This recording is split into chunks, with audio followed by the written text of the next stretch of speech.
আওয়ামী লীগ শেখ মুজিবের নেতৃত্বে আমাদের মহান মুক্তিযুদ্ধ দখল করেছিল, ঠিক 24-এও একই কাজ হয়েছে। বৈষম্য কমে নাই কোথাও, বৈষম্য আরো বেড়েছে। আমাদের বাংলাদেশিদের সাথে বৈষম্য বেড়েছে।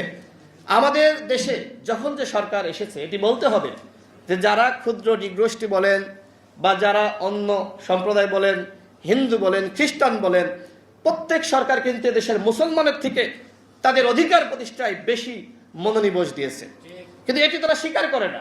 দেখেন থানায়, আপনারা খোঁজ নিয়ে দেখেন যে থানার ওসি কয়জন হিন্দু, খোঁজ নিয়ে দেখেন পুলিশের এসপি কয়জন হিন্দু, খোঁজ নিয়ে দেখেন।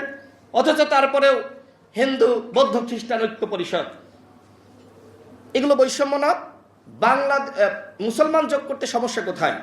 আমরা এই বঙ্গে, এই দেশে হিন্দু মুসলিম বৌদ্ধ খ্রিস্টান, যেখানে আমরা মুসলমান হওয়ার পরেও আমরা বলছি যে এই দেশের প্রত্যেক নাগরিকের সমান অধিকার নিশ্চিত করতে হবে।